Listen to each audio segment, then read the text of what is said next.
प्रभु यीशु मसीह का धन्यवाद हो। प्रभु यीशु मसीह के महान और उत्तम नाम में आप सभी को बड़ी आशीष मिले।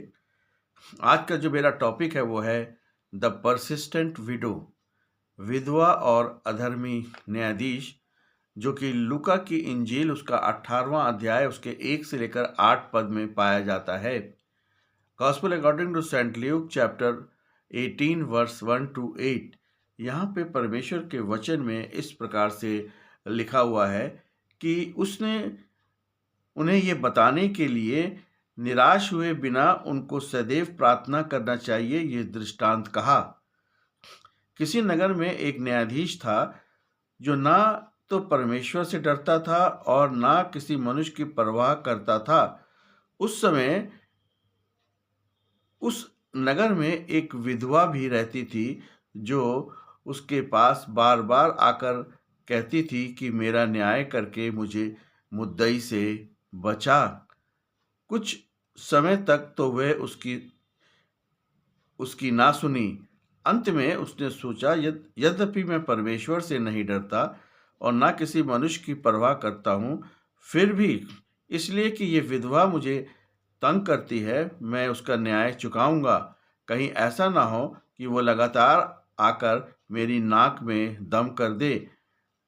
प्रभु ने कहा, सुनो, इस अधर्मी न्यायाधीश ने क्या कहा। तो क्या परमेश्वर अपने चुने हुए का न्याय ना करेगा, जो रात दिन उससे पुकारते रहते हैं? क्या वह उनके विषय में देर करेगा? मैं तुमसे कहता हूँ कि वह उनका न्याय शीघ्र करेगा। और फिर भी मनुष्य का पुत्र जब आएगा तो क्या वो पृथ्वी पर विश्वास पाएगा? परमेश्वर, ये दृष्टांत बड़ा है आशीष में दृष्टांत है, जिससे कि बहुत से लोगों को इसके द्वारा आशीष मिलती है। परमेश्वर के न्यायपूर्ण स्वभाव और हमारे विश्वास की गहराई के विषय में बात कर रहा है। इस समय विधवा की स्थिति बहुत दयनीय थी। विधवा के पास कोई कानूनी अधिकार या सामाजिक सुरक्षा नहीं थी। यदि उसका कोई बेटा होता था तो उसकी संपत्ति हड़प ली जाती थी और वे पूरी तौर पर दया पर निर्भर थी। न्यायाधीश का जो चरित्र था वो ना तो वो परमेश्वर से डरता था और ना वो मनुष्यों की परवाह करता था। वह अन्यायी था, अधर्मी था और उस समय अदालतों में अक्सर भ्रष्टाचार का बोलबाला था। जिससे इसके पास रिश्वत देने का पैसा नहीं होता था, उसकी पुकार अनसुनी कर दी जाती थी। निरंतर प्रार्थना का महत्व ये है कि निरंतर प्रार्थना करने के द्वारा हमें अपने ही आप को नहीं छोड़ना चाहिए। किसी भी तरीके से हमें अपने आप को पीछे नहीं करना है कि हम प्रार्थना में सुस्त हो जाएं। विधवा की बार बार पुकार ये दर्शाता है कि प्रार्थना एक घटना नहीं पर एक अटूट विश्वास है। परमेश्वर हमारी प्रार्थनाओं में देरी इसलिए नहीं करता है कि वह कठोर है, बल्कि हमारा विश्वास और भी मजबूत हो सके।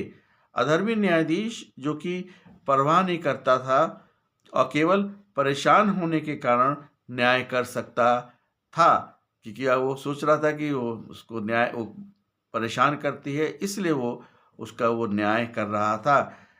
पर परमेश्वर पवित्र और प्रेम करने वालों का पिता है। अपने चुने हुए लोगों का न्याय देने में वह अधिक शीघ्रता से न्याय करता है। विश्वास की खोज अगर आप करें तो, परंतु जब मनुष्य का पुत्र आएगा तो क्या वो पृथ्वी पर विश्वास पाएगा? एक ऐसा विश्वासी जो अपनी पूरी निर्भरता परमेश्वर पर रखता है, यानी कि उस विधवा ने अपनी पूरी निर्भरता अपने परमेश्वर पे रखी। वो अन्यायी न्यायाधीश था जो दुनिया की कठोरता को दर्शाता है। शैतान वे परिस्थितियां जो हमारे परमेश्वर से हमें दूर करती हैं, परंतु लगातार प्रार्थना से संसार का कोई भी व्यक्ति झुक सकता है और बार बार पुकारना अटूट विश्वास और उसके धीरज को दर्शाता है। हार न माने, किसी भी तरीके से हमें हार मानने की ज़रूरत नहीं है। यदि प्रार्थना का उत्तर तुरंत नहीं मिल रहा है, तो इसका मतलब ये नहीं है कि परमेश्वर सुन नहीं रहा है और वे समय पर कार्य करता है। परमेश्वर के स्वभाव को हमें समझना बहुत ही ज़रूरी है। वे अन्यायी न्यायाधीश की तरह नहीं है। वे आपको न्याय देने के लिए तैयार है, क्योंकि वह हमसे और आपसे प्रेम करता है। ये दृष्टांत ये बताता है कि परमेश्वर हर अन्याय का हिसाब करेगा। वह न्याय करेगा, चाहे देर हो जाए। हियाब नहीं छोड़ना है। हम थके नहीं, निरंतर परमेश्वर की ओर देखते रहें। उसका अनुग्रह लगातार हम पे कार्य करता है। नाक में दम करने का मतलब है कि विधवा की दृढ़ता बहुत सामर्थी थी और वो न्यायाधीश की प्रतिष्ठा को चोट पहुंचा रही थी। उसका एकमात्र हथियार उसकी आवाज़ और दृढ़ संकल्प था। यदि एक बुरा मनुष्य भी बार बार मांगने पर सुन सकता है, तो परमेश्वर दयालु, पवित्र, न्यायपूर्ण, प्रेमी और धैर्य रखने वालों पर अपनी दयालुता को प्रकट करता है। परमेश्वर का न्याय निश्चित है और अपने अपने लोगों का न्याय वो शीघ्र करता है। इसलिए चिंता की आवश्यकता नहीं है। जो कुछ भी हम प्रार्थना में मांगते हैं और जो कुछ भी हम प्रभु यीशु मसीह से कहते हैं, वो हमारी सुनता है और तुरंत हमें उत्तर देता है। परमेश्वर ने अपने पुत्र और हमारे उद्धारकर्ता प्रभु यीशु मसीह को इसलिए भेजा ताकि हम उसके नाम से जो कुछ मांगेंगे वो हमें भरपूरी के साथ देने में सक्षम है। इसलिए प्रभु यीशु मसीह पर विश्वास करें, अपने पापों की क्षमा मांगें, अपने पापों का पश्चाताप करें और यीशु मसीह को उद्धारकर्ता के रूप में ग्रहण करें। यही अनंत जीवन का रास्ता है। यदि हमने यीशु मसीह को ग्रहण कर लिया है, तो हमें अनंत जीवन अवश्य मिलेगा। प्रभु यीशु मसीह आप सभी को बड़ी आशीष दे। आमीन।